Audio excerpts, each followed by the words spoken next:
السلام عليكم. صينية البط في الفرن هتعمليها بجد وهتشرفك، وضيوفك هينبهروا بيها، ومش هتبطلي بجد تعمليها بالطريقة دي، وهتدعيلي عليها كمان. يلا بقى لو يعني نعمل معاها صينية الورق العنب الجامدة دي، حاجة كده قمر وكده، يعني وجبة ما شاء الله عليها، حاجة تشرف. في وقت بجد قياسي هتحضريها. ويلا بينا كده على التحضير ونشوف الطريقة معانا ونشوف هنعمل ايه. شايفين كده، شايفين ورق عنب يعني منور ازاي، حاجة قمر وبجد هتحبيها. يلا بينا كده. في البداية كده معانا البطة. بداية غسلت طبعا، هتغسليها حلو جدا، هتنضفيها بمية وملح، هتنقعيها وورق لوري كمان برضو هتنقعيها. وبعدين بالملح الخشن كده يا ريت، ملح الناعم مع الليمون، ادعكيها وشوية من الخل بس مش اكتر من نص ساعة تنقعيها فيها. هتبص تلاقيها تحفه جدا وريحتها جدا حلوه جدا، لا الخل هيثبت فيها ولا اي حاجه خالص، وتطلع تحفه وزي القمر. طيب هنعمل بقى المرتة، او اللي معرفش بيقولوا عليها ايه هنا، يعني الفلاحين تقريبا بيقولوا عليها مرتة، بس فعلا الطريقه دي تحفه جدا وهتعجبك جدا. بصل وفلفل اسود وبابريكا وملح وفلفل اسود، بس كده مفيش اي حاجه خالص. هتدعكيها بره وجوه، هتلفيها كلها بالبصل والملح والفلفل الاسود. يلا بقى على الحشوه معانا. بصله قطعيها صغير كده، ظبطيها وفي اعلى النار حطيها، وعلى طول كوبايه من البسله على الجزر، دي انا كنت مفرزاها، نزليها.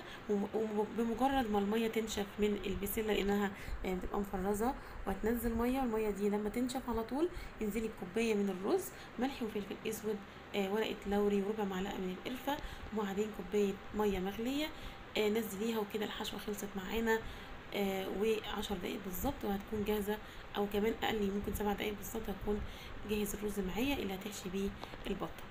كده حضرنا الحشوه بتاعت البطه. تعالي بقى نحضر صينيه البطاطس الجميله. معانا بصلتين كده قطعناهم جوليان، تمام. وبعد كده نزلنا كمان بالبطاطس برضو، هنقطعها برضو حلقات زي ما انتوا شايفين، ملح وفلفل اسود هتنزلي عليهم من فوق. وكمان الطماطم برضو هحطها متقطعه شرايح زي ما انتوا شايفين، وهننزل عليها كمان معلقه كبيره من الثوم المهروس. طبعا الثوم المهروس هنا اساسي، تمام. برضو حطيهم، وربع معلقه من القرفه كمان نزليهم. ويلا بقى نحشي البطايه بتاعتنا الجميله بالرز الجميل اللي احنا عملناه. شايفين مفلفل ازاي وتحفه. طبعا بيبقى مفلفل كده وبرده يعني ناقص سوا، حاجه بسيطه خالص، بيكمل سوا طبعا مع شوي البطه في الفرن زي ما انتوا شايفين كده. هتحشيها كويس جدا، والمكان المفتوح دوت حاولي تقفليه كده حتى ببصل جوليان، او حتى ببطاطس زي ما انا عملت كده.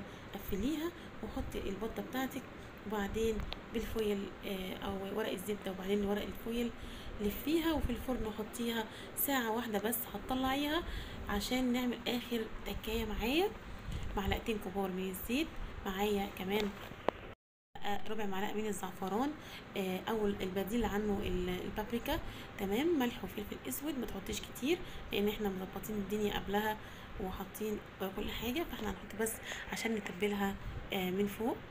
البطه تبقى متبله كويس جدا. معلقتين من الصلصه كده، ايه، ظبطيهم، او معلقه كبيره بس من الصلصه حطيها. ودي بقى طلعت بعد ساعه، زي ما انتم شايفين بطاطس مستويه، مش محتاجه غير 10 دقايق بس تحت الشوايه علشان تطلع لك، يعني تتحمر بس من فوق. وكده صينيه البطه ما شاء الله عليها زي القمر.